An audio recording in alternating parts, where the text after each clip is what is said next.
the Tristan Law Show. If it's your first time here, welcome. If you've been here before, welcome back. I'm Tristan Law, some-retired pro wrestler. Today, I'm your host. I've been to WrestleMania 29 and 35 at MetLife Stadium, but I've never felt the building shake the way it did during SummerSlam Night 1. It wasn't just loud. It was seismic. The yeets, the energy, the moments that literally made the stadium rumble, and I was there in person. In this episode, I'm breaking down every single match from SummerSlam Night 1. The moments that hit different live, why a country singer nearly stole the show, and in the end, I'll give you my match of the night, most rewatchable moment, the biggest surprise, and wrestler of the night. I want to hear yours too. Drop it in the comments. This episode, I want you to expect that we're going to talk about why Roman Reigns is soft, how Charlotte Flair's using Alexa Bliss, possibly, and why Jade Cargill, she might just be stuck in the limbo. I told everybody before we started, I want you to call the Pro Wrestling Hotline. I want you to leave your hot take 973-826-0101. Call it anytime. Anytime during the show, after the show, leave a promo. If it's fire, I'm going to play it during the show. But let's talk about the moment that shocked every single person, and we ain't talking about nothing else other than Seth Rollins cashing in. Seth came out on the crutches in a knee brace, and everybody believed that he was done. He's gone. You couldn't find him. We believed that he was done. He was walking around with the crutches everywhere. You seen him on regular TV with the crutches on. You go, oh, poor Seth. Seth Rollins is hurt now. What do? We got bamboozled. We got bamboozled by Seth Rollins. And you know what? Hell, I love it. There was four times that MetLife Stadium shook last night. And when I mean it shook, I mean it shook. I'm not talking about the music and feeling the bass. I'm talking about the building shook. One of the times when the building shook was when Seth Rollins came out. I'm going to talk to you just a little bit about the mindset that I was telling my friend that we were in, or that I was in for the end of that CM Punk and Gunther match. There's only two ways that I saw it going. Two ways. And we're going to talk about that in just a little bit. Well, look, CM Punk wins the championship, and guess what happens? The unimaginable happens that Seth Rollins comes out and beats the brakes off of him with the champion, with the Money in the Bank. We got the briefcase, we got the stomp, brand new World Heavyweight Champion. I'm sure you didn't see that coming at all. CM Punk and Seth Rollins, they can coexist in the WWE. It's just not something that's for them. The WWE is not big enough for Seth Rollins and CM Punk at all. Something's going to have to happen. Maybe you put the both of them in a t-shirt and make them get along together. I don't know. But what I'm telling you is that they just can't coexist. CM Punk just can't live. The guy finally got the opportunity to win the championship, one of the biggest championships, because you know it's disputed, even though it's an undisputed championship that John Cena has, but it's another world champion. That's not the point. The point is that CM Punk finally got the opportunity and Seth Rollins snatched it from him. Can I be honest with you though? I want to be honest with you. I don't feel bad for CM Punk. Before you kill me, let me tell you why I don't feel bad for CM Punk. It's the same exact thing that CM Punk did to Drew McIntyre. The same exact thing. The distraction. The second that if Seth Rollins, if CM Punk had minded his business, maybe everything would be a lot different. But CM Punk, he's got a lot of mouth, and now he has to write checks that his ass has to cash. People walked up. I sat in section 117. 117 in MetLife Stadium, seat 23 in the aisle seat. And people were walking up those stairs. They were angry. They were mad. One guy even said that he hopes that Becky Lynch tears her ACL tonight. You're a Richard. You shouldn't be wishing people get hurt. When I heard that, I said, yikes. But you know what, though? Look, to some people, the fandom is everything for them. And even though, you shouldn't wish for people to get hurt because it's their livelihood and everything, it's still a show. It's still a show, so I don't really fault him for that. But look, he said people were legit angry. The biggest trick that the devil ever played was making the world believe that he didn't exist. Bravo, Seth freaking Rollins.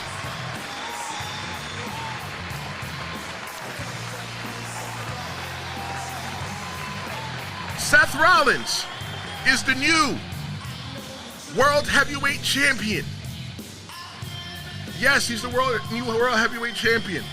Well, the ultimate question is, how did we get here? Well, simple.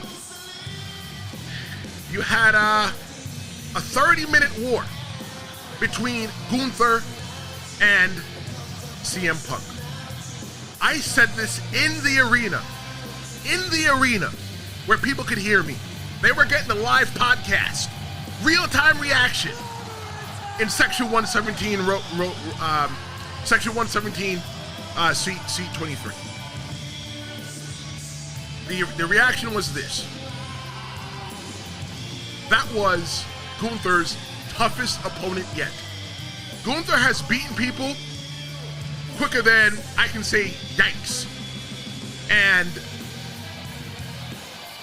Gunther should have went in. He should have eaten him alive,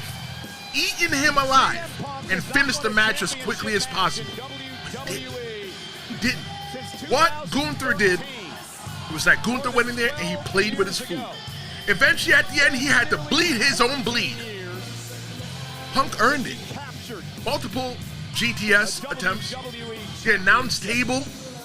Gunther's possible broken nose. Let me tell you about my mindset that I had going into that match. And we got a call on the Pro Wrestling Hotline. I want to drop that call for you just a little bit. Looking at the chat real quick.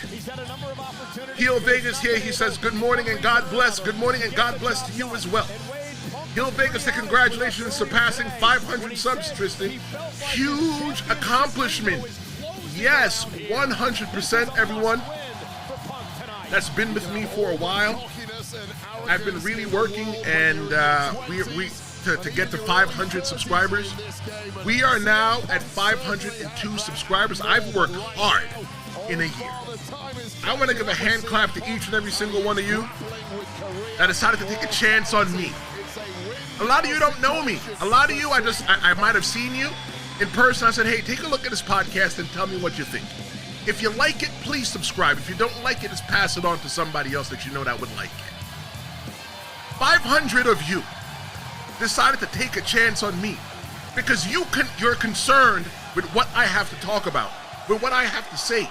And I give you the ability to be a part of the show. Even though I'm here in front of the mic and in the camera, I want you to understand that in front of your keyboard, in front of your phone, in front of your microphone, you're a part of the show as well too. And thank you. What we are working on now is that we're pushing towards 750. We're pushing towards 750 subscribers. And how do we get there? Look, honestly, share the show. You never know who in your circle, you know people in your circle that like wrestling. And what you should be saying to them is, you know what? Listen to this guy. This guy allows us to be a part of the show. And you know what? Sometimes he crashes out as well. He's a semi-retired pro wrestler, and he's a fan just like us. This is the guy that we're going to ride with. Thank you so much. Let's see what else Hill Vegas said in the chat. He said, man, Seth tossing those crutches aside, what a pop. Honestly, even if people saw that cash-in coming, it was still an amazing moment. I saw the cash-in coming. I'm going to talk about my mindset. Give me a chance. He said, no cussing on the Lord's Day. I apologize for that. He said, quick hot take. See, Gunther's best opponent in the WWE is Ilya Dragunov. Main roster, perhaps Gable or Zayn. Maybe your best friend Bill Goldberg. We don't talk about Bill Goldberg around here no more. I think on the main roster, his best opponent yet for Gunther that's brought him to the limit, I think it's hands down CM Punk.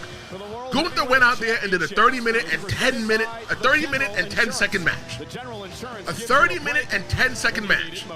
He's had matches that were shorter than that for championship matches. And this one, CM Punk brought him to the limit. My mindset going into that match is that I want to beat the traffic going home, right? Because we took the bus. If you are going to MetLife Stadium tonight, the best way for you to get there is to take the bus. It's $18. Well, if it's $18 one way, you have to buy a round trip because obviously you got to get back. You take it from Port Authority Bus Terminal. It drops you there. It drops you right back easy. The easiest 20 minutes in your life just to go. No parking, no nothing. Just use your feet. I wanted to beat the traffic leaving the stadium. So I said to myself, if Gunther wins, there is nothing to see. There is nothing left to see. If the second the bell goes ding, ding, ding, and Gunther leaves, we're out on the next thing smoking. Reason why I couldn't foresee anything happening. But I said, if CM Punk wins, we need to stay and see what happens. Because if Seth Rollins is really and truly hurt, damn, I'm getting goosebumps thinking about this. If Seth Rollins was really and truly hurt, it made sense for the cash-in to happen. And the only person that I saw that could possibly cash in was Braun or Bronson. One of them. Either one of them. Let them cash in. They had a good night. They already won. You know, why don't they cash in? Because Rollins is going to be gone for a while and then figure it out later on. But CM Punk won. And everybody started walking up. They started leaving to go ahead and beat that traffic. And then all of a sudden, Seth Rollins came out. Let me tell you something. The building shook. The building shook. Somebody was coming. I knew that. I felt that. When CM Punk won, I wasn't going anywhere. What a moment for CM Punk. People wanted CM Punk to win real badly. I'm talking about in person.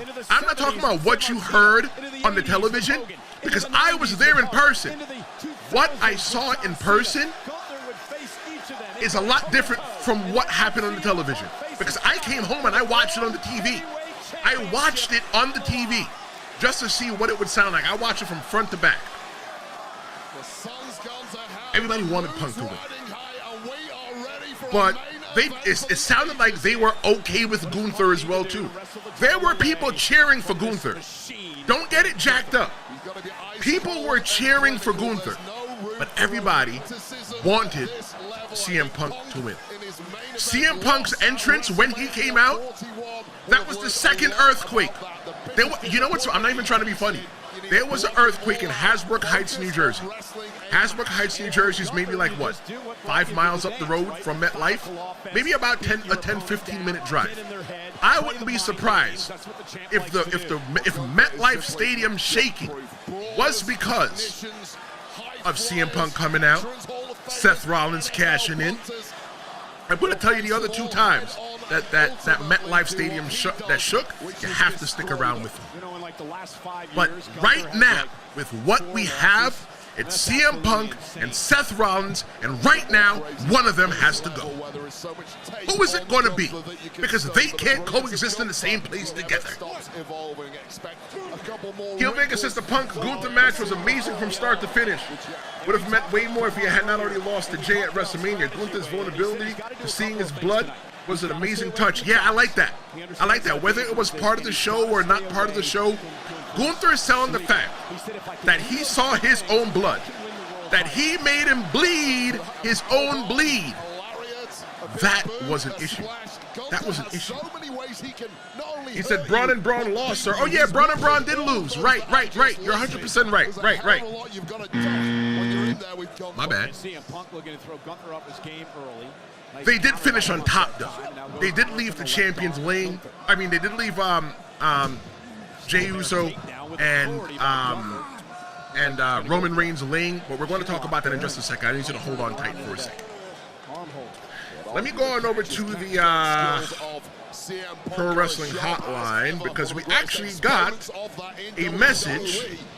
Let's see who it is from. Nice shot to the arm, and again, Punk looking to wear down Gunther, take the arm out of the way, take away the submission, take away the power. Good morning. It's your boy Lewis from Middletown, New York. I was at the show last night. I was at night 1 of SummerSlam, and I'll be there for night 2 as well. I'll be looking for you, Tristan. Big fan of the show. So I'll be meeting you in section 117. I'm going to get your autograph. We're going to take a pic. We're going to take a photo. But I do want to praise night 1. Last time I left the promo, I talked about how Seth doesn't have one money in the bank. I was wrong. When he dropped those crutches last night, I truly believe that was the cause of the earthquake at his jersey. 10 minutes after everybody left the arena. Hell of a show. Looking forward to tonight. That was Lewis from Middletown, New York. Thank you so much for calling into the Pro Wrestling Hotline. You too can call the Pro Wrestling Hotline whenever you feel. Whenever you feel moved, I want you to call us. Because what we do here is we talk about wrestling. If it's good, if it's bad, however you feel, I want you to talk about it. I'm giving you the safe space to where you can talk about whatever it is that moves you in the world of pro wrestling. And there's no judgment. There's no judgment. No judgment at all. Thank you so much for calling, Lewis, to the Pro Wrestling Hotline, 973-826-0101.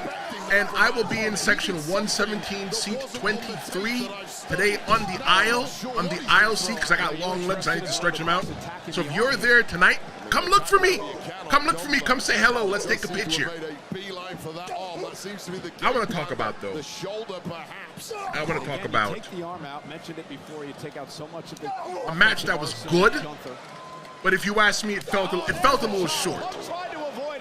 And it was short, just like Jade Cargill's night. People were into Jade in person. I'm talking about in person. When I'm talking about this episode, what people felt, I'm talking about in person because I was there. I was into Jade. Jade looked great. I went to go get me some popcorn and a drink or something like that.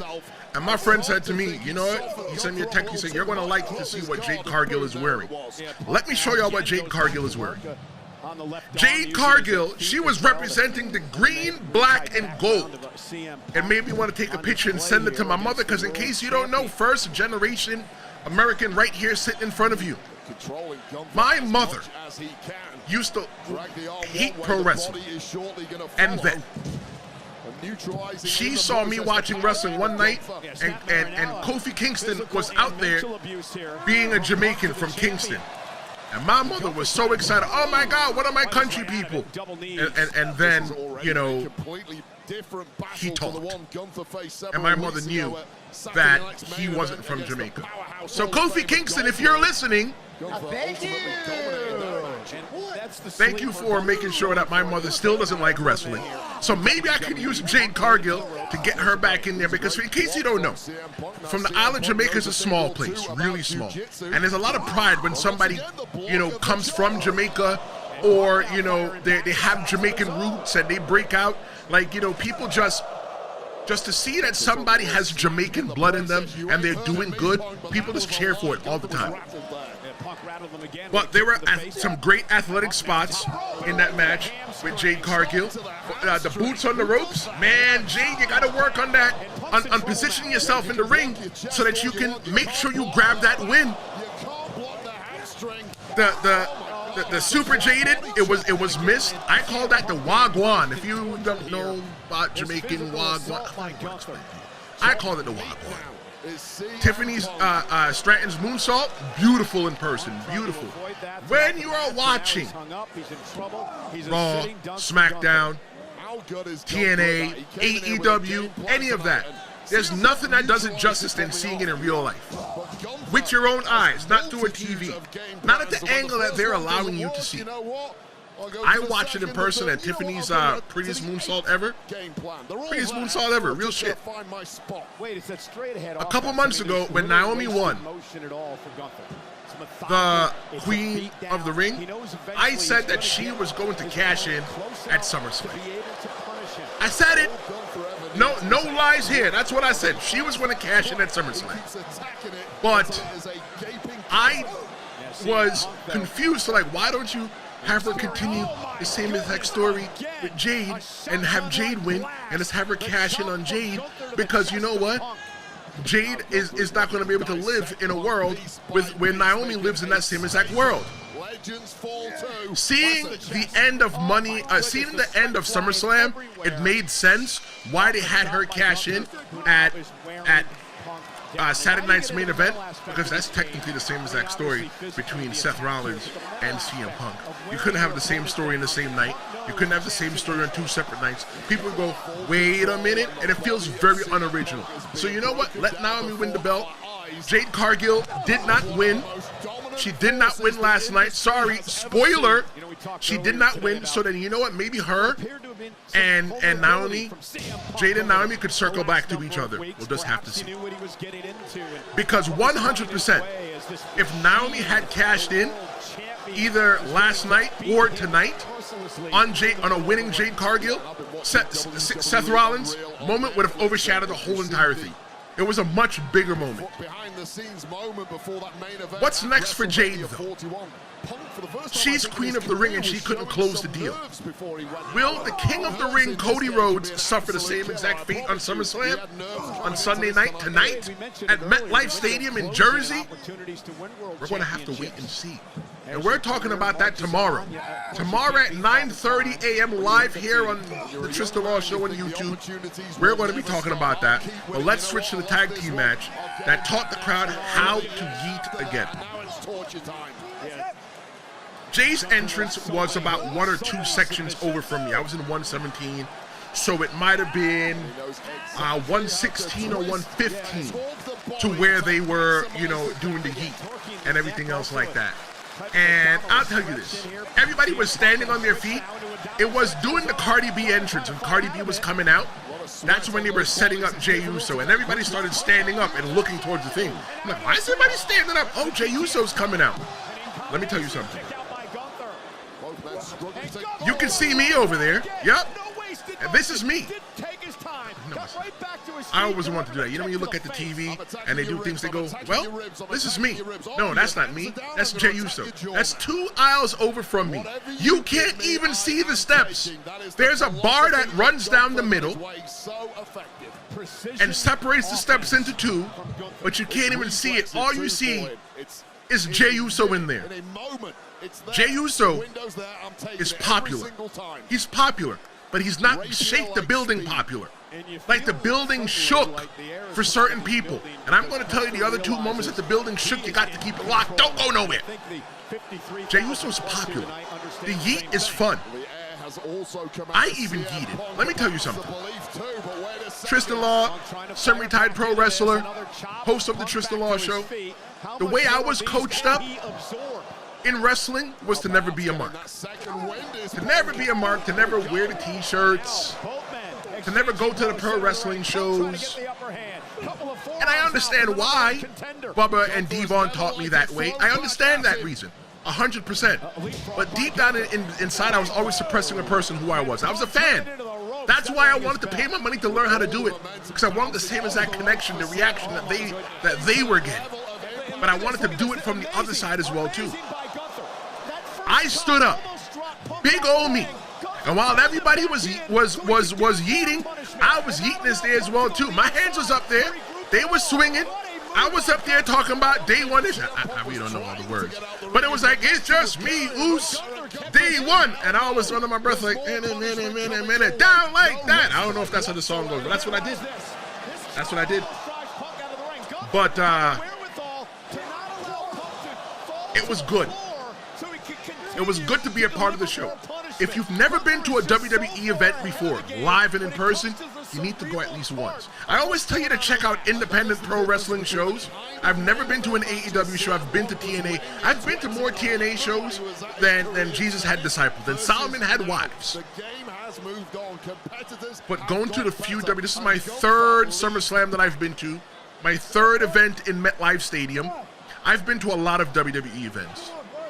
And when you go to a WWE event live and in person, it's Broadway. It's literally Broadway. It's a stage show. It's a concert where you can sing along to your songs, right? Everybody was singing and dancing, and we're just having a great time. You have camaraderie with people. You might argue with people. You might disagree with people. But you know what? It's only for one thing. It's for fun. It's not like going to watch the Yankees play the Boston Red Sox to where there's a legit heat between them. We know that pro wrestling is entertainment, and that's how we're entertained, and that's why you come here, right? Because I treat pro wrestling most times like it's legit. I know that it's not. I know what it is. I know it's a work of art, but I like talking about it like it's real and capturing the storylines and everything like that. The point what I'm saying is, go to a WWE show. If you are close to MetLife today, get a ticket even if it's in a nosebleed. It's about being around like-minded people that like what you like. And if you're watching, hit the like button.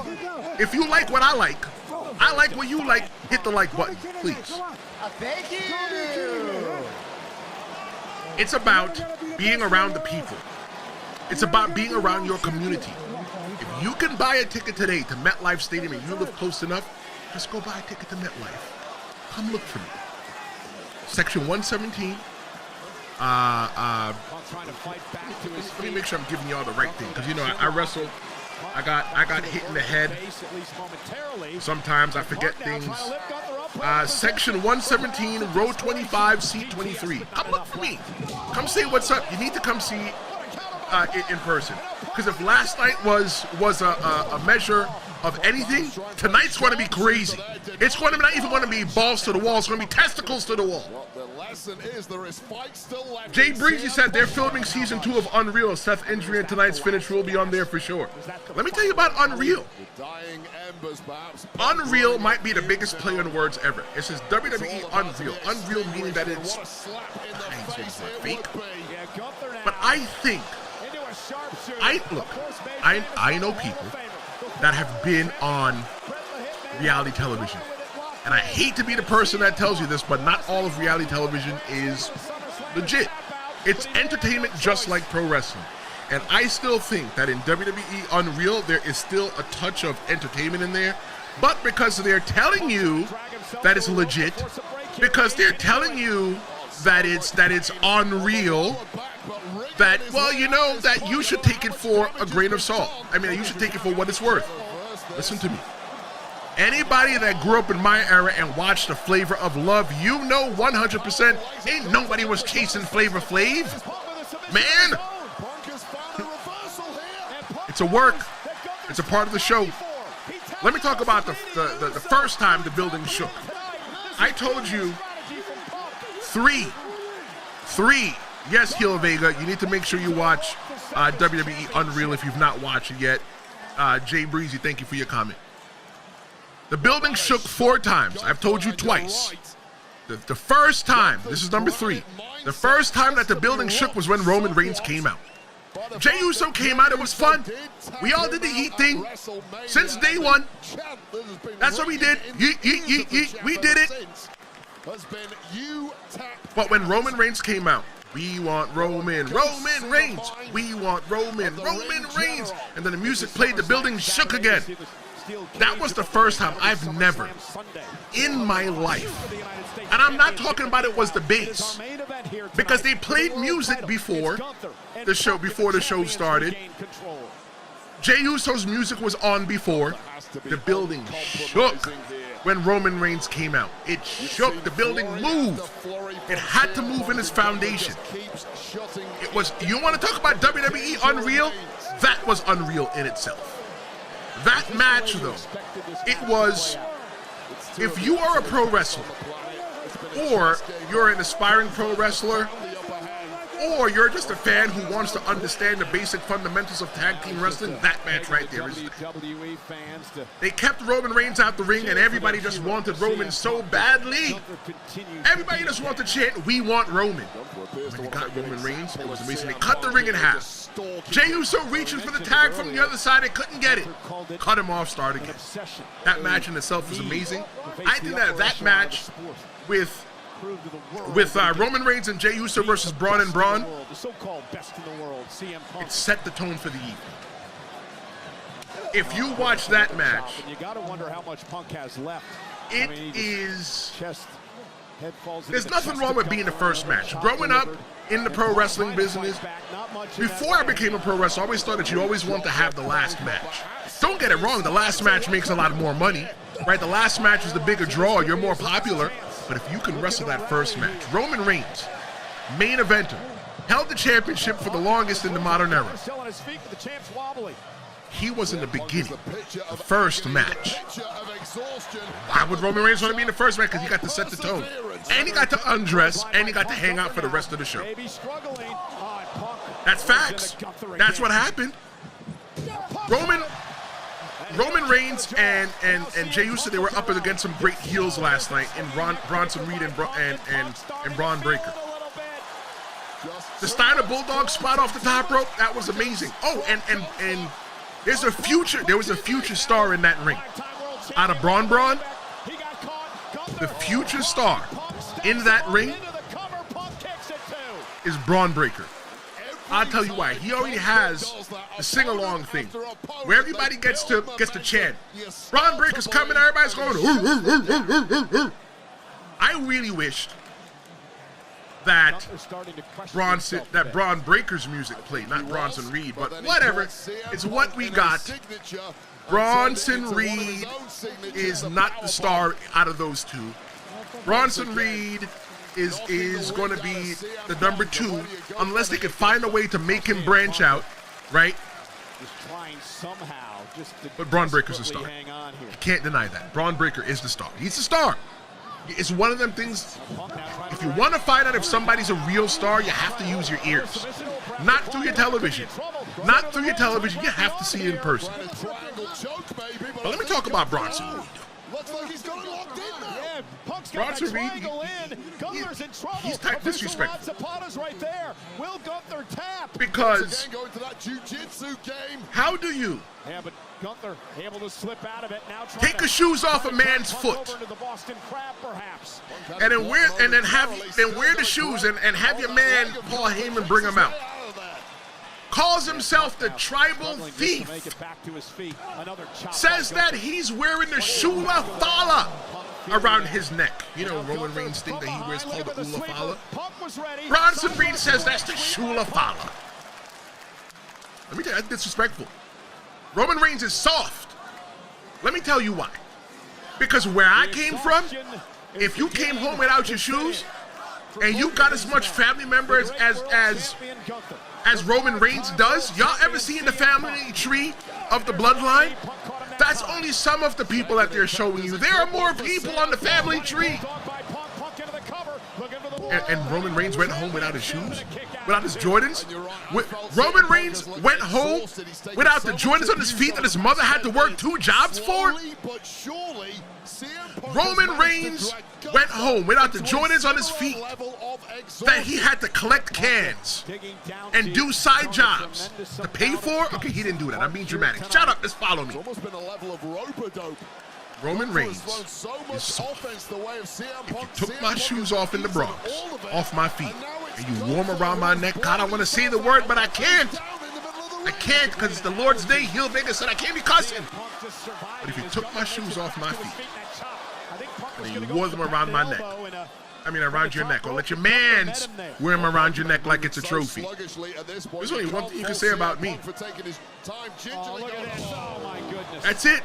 That's all you can say about me. I didn't say it. If you're listening on the audio only, you got to start watching live. You got to start watching live or watch the video here on YouTube. Roman Reigns is soft. He's disrespected.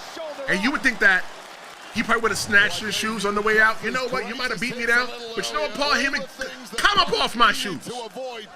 But nah. Nah, you let them take your shoes. Take your shoes. You let them wear your shoes around your neck. And look at them. Them smiling while they got your shoes on your neck. Yeah, fine. Roman Reigns might make a lot of money, and buying a pair of Jordans for him is like buying a pair of Uptown. I get it. I get it. But that's not the point. The point is that you ain't going to just let no man come take your shoes off your foot. There's only 2 of them. Paul Heyman probably couldn't fight his way out of a wet bag. So you go get you go get your brother, your cousin, your cousin's brother. You go and you start calling maybe Jacob Fatu. That's 4 of y'all, and go get your shoes back. I can see how that goes growing up in the hood. Yo, that's my. I can see. Look, I could 100% see Jacob Fatu being the one doing all the talking.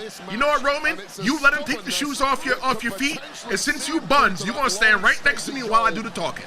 Of winning the world title. Yo, that's my man. That's my cousin's shoes around your neck. Take my cousin's shoes off your neck and give it to me right now. And then you know them, Bronson Reed and Braun Breaker, they're gonna be using that mouth. It's gonna be a little bit of brawl. It's gonna be a fight. But at the end of the day, I'm gonna get them damn shoes back.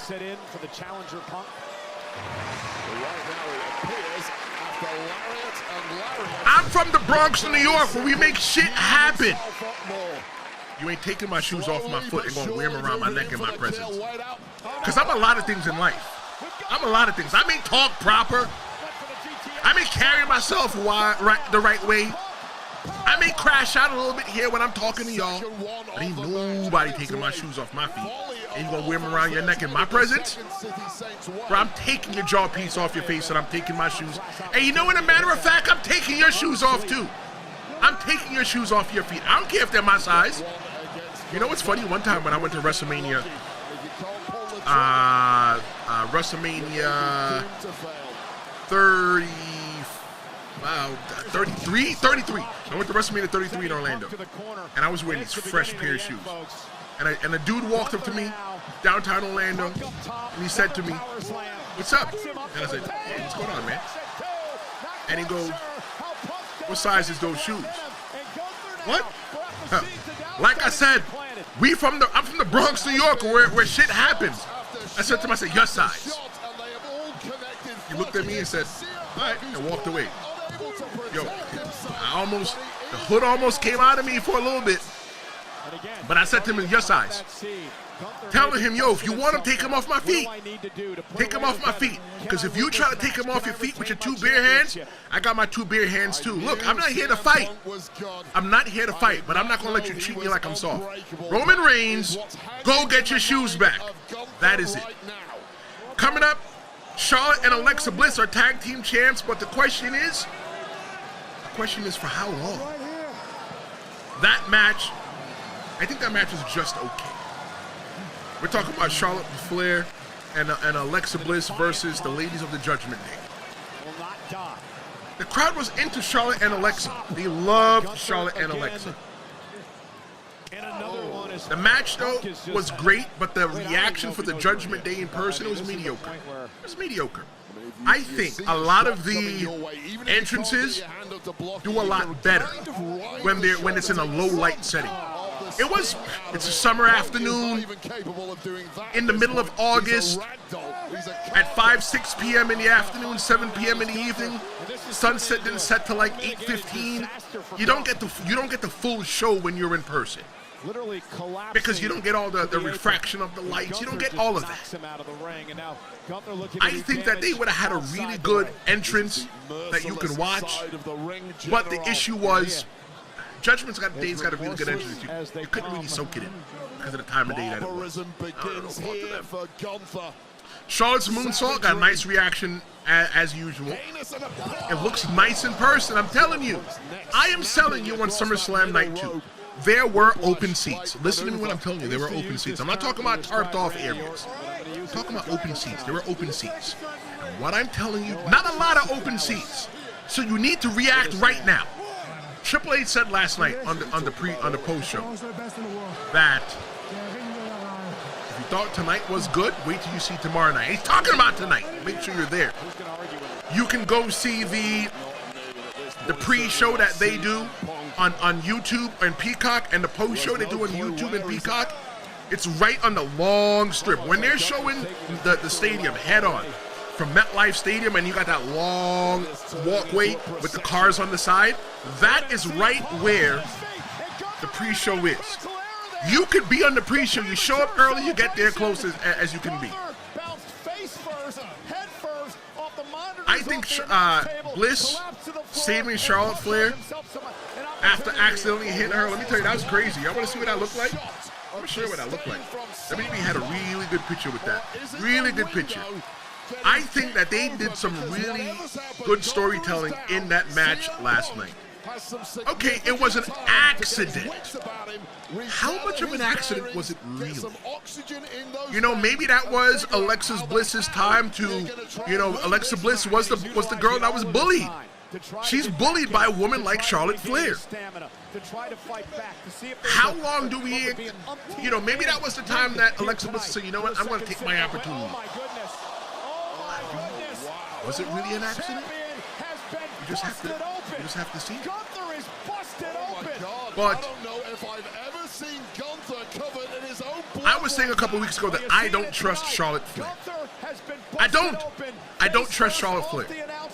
Maybe Charlotte Flair's using Alexa Bliss just to get what she wants. Charlotte Flair needed to add the Women's Tag Team Championships to her list of accolades. She did it. But now the question is, now what? Maybe what we expect is not what we should expect. Maybe what we're expecting, or what I'm expecting, is Charlotte Flair to turn on Alexa Bliss. Maybe Alexa Bliss is the one that turns on Charlotte Flair. That's a little conundrum there. That's something to take a look at. Heel Vega said that Triple H said the fans haven't seen nothing yet. Fans usually anticipate returns. The Rock, since they're uploading a lot of his matches, maybe Brock. Maybe a wild card like Jericho. Never say never. Jericho apparently hasn't been on AEW in a while, and I don't know about his contract status, but you never know. Trying to figure out how he fit in though. You know what? I want to talk about The Rock, but I'm not going to do that. I'm going to talk about Cody Rhodes, but I'm not going to do that. And I'm going to talk about John Cena, and I'm not going to do that yet. Stick around for that. Don't go nowhere. Charlotte using Alexa Bliss, you know, and when they lose the belts, I think the expectation is that she's going to drop her just like she was nothing. But you know what? I think this could be the beginning of an inevitable betrayal on the part of Alexa Bliss, but we're just not there yet.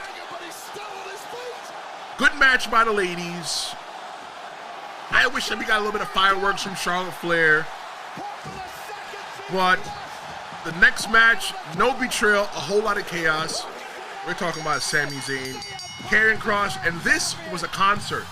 This was a concert. Listen, I want to know right now, what is your match of the night, your moment of the night, the most rewatchable moment, and wrestler of the night? That's going to be coming up after the Jelly Roll and Randy Orton versus Logan Paul and Drew McIntyre. So you have time to think about it. During the time when I'm talking about Jelly Roll, Randy Orton, Logan Paul, and Drew McIntyre, I want your match of the night, moment of the night, most rewatchable moment, and wrestler of the night. Whether you're watching this live or on demand, I want to hear it because I interact with every single thing. If you're listening to this on the audio-only version, still leave it in the comments because you're just as important as well, too. Sami Zayn versus Karrion Kross. Let me tell you something. The fans were behind Karrion Kross, but the fans are also behind Sami Zayn as well, too. I think the fans were indifferent. They were indifferent. They were like, okay, well, you know what, if Sami wins, fine. We really want Karrion Kross to win, but, you know, Sami Zayn wins, fine. Sami Zayn's song only has 2 words in it, and everybody turned it into a symphony. It's one of those things that, yeah, you probably do it when you're watching it on TV, you know, but it's one of those things you just have to be there live. The only 2 words in Sami Zayn's song is "Let's go." The 3rd word that everybody asked was "Whoa."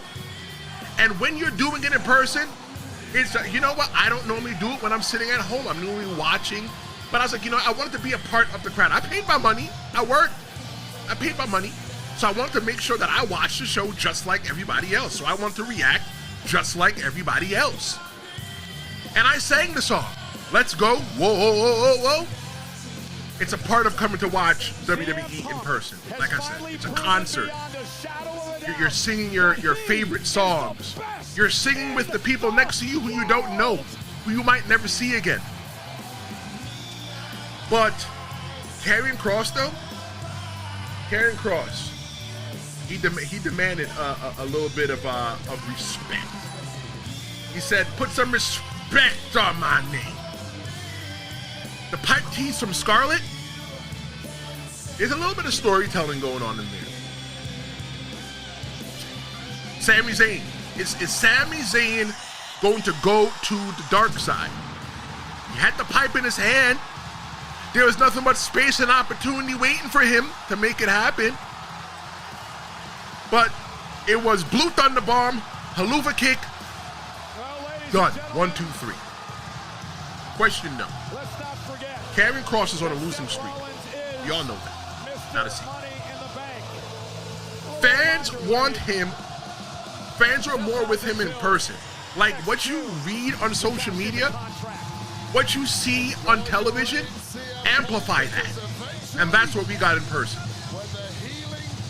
Like I said, the crowd was indifferent on who won. They were satisfied either way, but they really wanted Kross, but they were okay with Sami Zayn. There's a lot of storytelling in that match. Maybe the plot. Maybe the plot isn't for Karrion Kross to win. Maybe the plot is for Karrion Kross to corrupt people. Maybe we're getting corrupted. Maybe Karrion Kross is trying to let us know that he's the bad guy, but he wants you to cheer him still. Look what happened to the New Day. He corrupted the New Day. And on the New Day, walking around looking like somebody granny at a funeral. Sami didn't take the bait, though. He tried to corrupt Sami Zayn. Maybe Sami Zayn's bigger than that. Maybe Sami Zayn's a little bit too righteous. But this story here with Karrion Kross, you might have seen Karrion Kross and Sami Zayn in the ring, but I think that in the ring, even though Karrion Kross lost, and everybody's like, well, Karrion Kross can't lose. What's next? What's next for Karrion Kross? I have faith in Karrion Kross. Because look at it like this. Karrion Kross is in the WWE. They brought him up to the main roster, let him put that stupid helmet on, they released him. They brought him back, and what have they really done with him? Nothing, really. It's just like R-Truth, Ron Killings. I don't even know what to call him these days. But they brought him back, and what are they doing with him now? You know, maybe I just got to wait till after SummerSlam just to see what happens. Maybe everything is going to ramp up with our favorite wrestlers. I don't know. But now, I want to talk about my favorite pro wrestling debut since celebrity debut. Since Bad Bunny. Bad Bunny. Let's talk about Jelly Roll. Jelly Roll? Look, Jelly Roll? Jelly Roll. Jelly Roll, I think that Jelly Roll was, he was protected in that match. When I mean protected, I'm talking about from a pro wrestling standpoint. I'm talking about that the match was put out real smart. It was laid out smart and easy for him. It took place mostly in the center, and he only had to run, what? One time, and he didn't even really run. He strut across the ring like he was the Nature Boy Ric Flair. They kept it simple for Jelly Roll. He got beat up early, but he got sympathy from the fans. Let me tell you about somebody like Jelly Roll, why it could be a little bit difficult to get sympathy from the fans. Especially in a ring where he's bigger than one of the guys. He's bigger than Logan Paul, right? And my friend that was with me said, you know what, maybe Jelly Roll could come back and he could wrestle somebody like, who did he mention? it was somebody that he mentioned that was really small. Or I don't want to say really small, that was smaller. That was small. It doesn't matter who it was. And I said the issue that we're going to have is that they can't get, that Jelly Roll might not be able to get enough sympathy because the smaller guy beating him up. Why don't just pick the guy from the flip-flop? It's easier for the smaller guy to get sympathy from a guy that's bigger than him. But they got a lot of sympathy for Jelly Roll using one thing. And that one thing was the table spot. It earned a lot of sympathy because you're like, man, he's leaving. Oh, man, is he hurt? Is he not hurt? We don't know. We're just watching the show. We're trying to figure it out. But when he refused to go to the back, it was like, all right, what's happening here? Did Jelly Roll really get hurt? Is he trying to pull that Mick Foley spot? That Mick Foley spot was legit. Look at this. He's standing there, and it's like, all right, he's waiting. Jelly Roll did do a lot of waiting. I'm gonna come back to that picture. Jelly Roll is still not perfect in the ring, but you have to give Jelly Roll credit for what he did. If you are a pro wrestler or ever stepped into pro wrestling, you understand how hard it was, and Jelly Roll did it at the highest level. He didn't go to no indie show. He went to WWE. He went to the top of the food chain. He did good. But Jelly Roll did do a lot of waiting. He choreographed a lot of things, and if you know where to look, you know where to look. But look at this picture there. I want to give a shout out to one person in that photo. I'm not talking about Drew McIntyre. I'm not talking about Logan Paul. I ain't talking about Randy Orton either. And I'm not talking about Jelly Roll. I'm talking about a guy that I know in that picture, that I've worked with in that picture. You see Jelly Roll over his, everybody's helping him out. You got the referee, Rudy Charles, or whatever they call him in WWE now these days. You got all the people helping him. There's one guy in the back with the glasses. I know him. That's referee Nick Shin. Nick Shin is one of the good referees. I know another referee who's really good, so I don't want to say that Ref DM Stevens is not good. I interviewed him in season 1. You can listen to that on demand when it was audio only. It's still available here on the Tristan Law Show. But Nick Shin's also a good referee. There are good referees, good wrestlers on the indies, and it was good to see him get that opportunity with the WWE. That's him right there in the glasses. So, I know another person that tried out at WWE this weekend in Jersey, and I hope he gets the spot. I remember him when he was brand new, working with him in the ring. He credits me for teaching him in-ring psychology. I thank you for that. I'm glad that you've taken it and let somebody build on it. I'm going to try to get him on the show later on. I'm talking about Cowboy Cal Stevens. Maybe I can get him on the show later on at a different date and time. But yeah, it's good to see when people it's good to see that people that you've worked with doing great. It's like I say with this, I'm building a table here, and I want anybody that's a podcast influencer or into pro wrestling. I make myself accessible to you, and I'm accessible at tristanlawshowmedia@gmail.com. You can send me a message there anytime that you want. Send me an email. You want to talk? You want to collab in some way? Not every collab fits. You could do that. You want to be a guest on the show? Look in the description on the comments. There's a link tree in there. Go to the link tree, fill out the guest form, and maybe, if it vibes, we'll work together and we'll get you on the show. We'll work together. I don't know. It could be outside of pro wrestling. Let me know. Holla at your boy, the Tristan Law Show, semi-retired pro wrestling host over here. Jelly Roll earned a lot of respect. Not just from me, but Jelly Roll earned a lot of respect from the people in the WWE. Jelly Roll, when you hear his interviews about pro wrestling and about his training, you hear how Jelly Roll swept the ring, how he had respect for the business. Let me tell you something.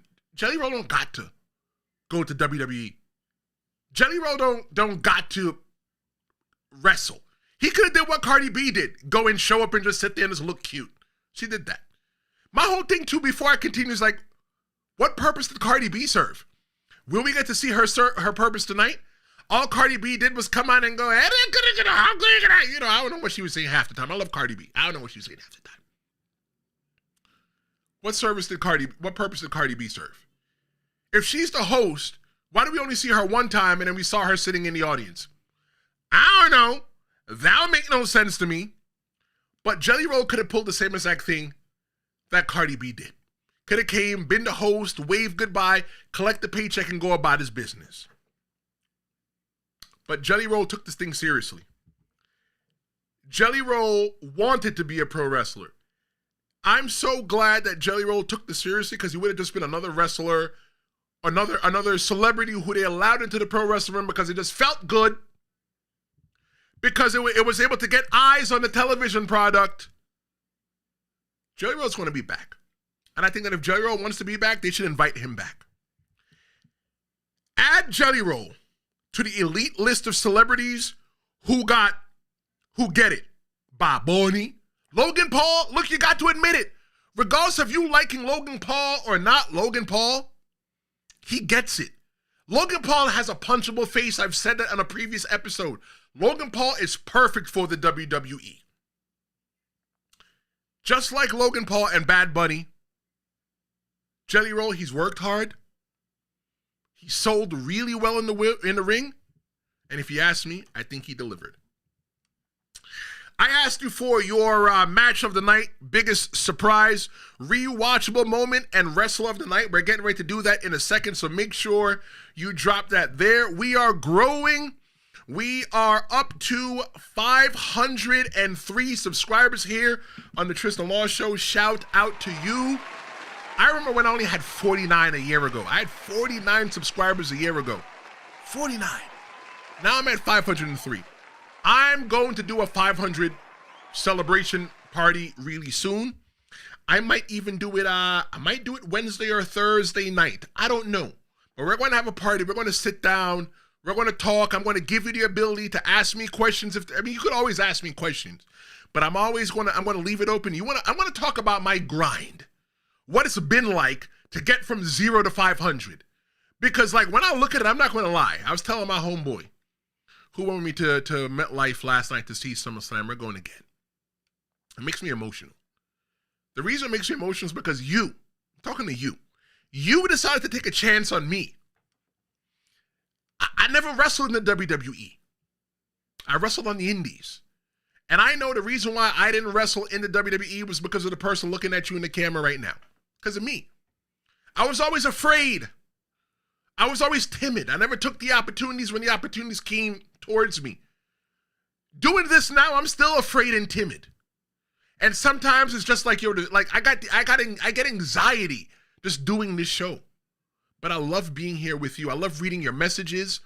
I love when you tell me, hey, I'm looking forward to the show. I love when you tell me thank you for the show. You know why? Because that meant that I meant something special to you for that day. And I hope that I continue to mean something special to you. And I hope that we continue to grow. Like the first 500, all right, I'm going to lock y'all in at 503. The first 503 subscribers, you guys are my day ones. You guys are the foundations, and gals are the foundations that believed in me. And you know what? I believe in you. And I can't wait until a SummerSlam comes to an area, or I can do this show live in a bar around the corner from a WWE event, and people show up. And people come and say, hey, you know what? The moment that's going to humble me the most is when somebody comes up to me. Like, don't get it wrong. People have recognized me for wrestling before. But for somebody to come up to me and say, hey, bro, I recognize you from the Tristan Law Show. And I appreciate what you do. Thank you for giving me a voice. Because let me tell you, whether your comment is stupid, whether your comment is great, I always thank you for your comment. Why? Because you took the time to write it. I always thank you for your phone call on the Pro Wrestling Hotline when you leave them. Because you didn't have to leave it. I thank you for watching because you didn't have to watch. The 4 earthquakes that happened last night, the 4 times the building shook. Roman Reigns' entrance, that was the first one in the beginning of the night. Punk's entrance was number 2. Seth Rollins' entrance number 3, and the win was number 4. When I told you that building shook, the building moved, you felt it beneath your feet. Go get a ticket. If you got the money, go get a ticket. Go get a ticket. How much is a ticket? You know what? Look, I'm trying to sell you. I'm trying to sell you on going to see SummerSlam tonight. Let's see. Does Ticketmaster have any tickets left? Let's see. We're doing the August 3rd. Find tickets. Are there still? I'm gonna find the cheapest ticket for you right now. And you know what? If you want to go buy it, look, they still got tickets left. They got tickets for the cheapest tickets I see right now is $117. Look, they got tickets in. No, they don't got no tickets in my section. Come to SummerSlam tonight. If you want to come by yourself, go buy one ticket. If you want to buy one ticket, yeah, the cheapest ticket you can buy right now is $117.35, and I'm not sure if that includes the fees. I want you to be there tonight. I want you to feel that earthquake to your feet. I want you to understand that I'm not BSing you on God's good Sunday morning. That I'm telling you the honest to God truth about what it was there like last night. I've seen lots of pro wrestling events in person. I've never felt the building shake. And I'm not talking when people stamp their feet at the building shake. No, it's solid concrete and the building shook. Match of the night. Gunther versus CM Punk. That's a 30-minute match. I came home and I watched the whole entire SummerSlam last night, and I think that was awesome. It was a great match. It was good to be there in person, and it was even better to watch it at home. I got both perspectives. The biggest surprise of the night, you can't lie, it's Seth Rollins. You can't lie, hands down, Seth Rollins. Nobody expected him to come back. But like I said to my boy that was with me watching last night, if Gunther wins, there's nothing more to see here. But if CM Punk wins, there might be something more to see. It was literally a movie, and you got to watch the after credits. I think that either Braun was going to come out and cash in, but Braun didn't come out. It was Seth Rollins. Didn't expect that. Most rewatchable moment, Logan Paul's prime splash through the table. Look, Logan Paul's another dude that he doesn't have to do it. Logan Paul is a dude that was perfectly fine making money on YouTube. And now he's in the wrestling ring. One of the greatest wrestlers as well, too. I don't know. I always say maybe going to the WWE wasn't for me because I never had the courage or the courage. I had the capability to go to the WWE. I had the aptitude to go to the WWE. Maybe this might be my avenue for WWE or AEW, TNA. Say, you know what? This guy's crazy. Maybe we could bring him on and do something with him. I don't know. But Logan Paul, he doesn't need the WWE. Just like Jelly Roll, and he was there. So my most rewatchable moment of the night was Logan Paul's prime splash through the table. Wrestler of the night, this one might shock you. Wrestler of the night is Jelly Roll. Yeah, you might not say that he's a wrestler, but you know what? I've seen a lot of first matches. And I always like to be able to stand behind the curtain that when they come back, I'm one of the first people that they meet. And I give you a handshake, fist bump, hug, whatever. It depends on what our relationship is. And I want to say, welcome to the business. So Jelly Roll, welcome to the business. But I'll tell you this, if you're listening right now, or watching, however, live, on demand, whatever. 75% of that crowd left happy. Tonight, Sunday, let me tell you what's going to happen. How was SummerSlam Saturday night? I did a poll. 83% of you said it was good, 0% said it was bad, and 17% said I didn't watch. Well, if you didn't watch, you got all day. You got all day. Cody Rhodes. Let's say he turns heel tonight and flips the whole entire script. Cody Rhodes made John Cena sign that contract. That's a heel move. John Cena even said it on SmackDown that he forged his signature. That contract is not valid. But you know what? John Cena's like, you know what? I want to accept it for what it is. We're going to do it. John Cena came clean and said why he was behaving badly. John Cena lost control of his emotions and said the reason why he behaved badly is because he wanted to take the championship home so that you would never forget him. John Cena left the ring a couple of weeks ago because he didn't want to sign the contract. Cody Rhodes went to go get him and throw him back in the ring. You ask me, that's heel behavior. I've said on this show, the Tristan Law Show, this YouTube channel plenty of times, more times than I've got forks in my kitchen. I don't have that many forks in my kitchen because I got a 2-year-old that hangs out with me and he loses them. I don't know where they are. We got the real John Cena on Friday night. You'll know that for sure when John Cena comes out with the big entrance, the run to the ring, the slide in, all that stuff. We got the real John Cena. But what we've been getting this whole entire time is the fake Cody Rhodes. Thank you. I've been saying it for a long time that this Cody Rhodes is a fraud. A lot of people hate me for it. A lot of people bash me for it. And it's okay. All I tell you to do is whenever you bring your comment to me, just bring it respectful. We can debate it in the comments. We can debate it in person at any time. Just be respectful. We've been getting the fake Cody Rhodes since he's been back. Cody Rhodes is self-serving. Remember when Cody Rhodes was gone after WrestleMania? After he lost to John Cena, he came back and put Jey Uso in a tag team match that Jey Uso didn't even ask to be a part of. Remember that tag team match at Saturday night's main event? Cody Rhodes, Jey Uso versus Logan Paul and John Cena. Cody Rhodes didn't ask to put himself in there. I mean, Cody Rhodes didn't ask Jey Uso, hey, bro, you want me to be in this match? No. He said, no, I'm making this match for you right now. Cody Rhodes only behaved the way that he behaved because he wanted to be champion and he wanted for you to like him. Cody Rhodes wanted for you to believe in him because he knew what it was like when you didn't believe in him.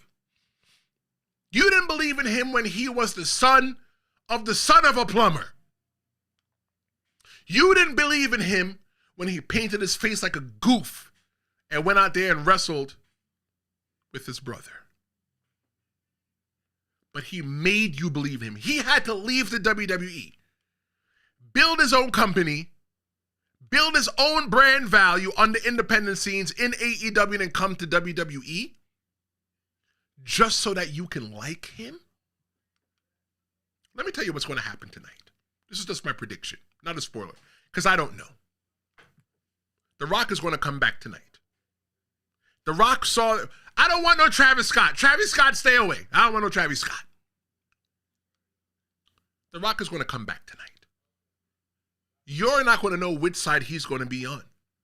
I think for all that, John Cena should still come out with the low energy entrance and his walkout. The Rock is going to come out towards the end of the match. And what's going to happen is that you're going to think that The Rock is going to be on the side of John Cena. But he's going to be on the side of Cody Rhodes. Because Cody Rhodes is now ready to sell his soul. He's ready to sell his soul. He got his daddy's watch back. He's ready to sell his soul. Because you know what? He's played good long enough. Cody Rhodes has made you believe that he's just goody two-shoes. And I always told you that Cody Rhodes was a goody two-shoes in disguise. Look at the live previous episodes that I've done. Look at some of the clips that I've done talking about Cody Rhodes. I've said it. None of this is brand new to you if you've been here to the Tristan Law Show before.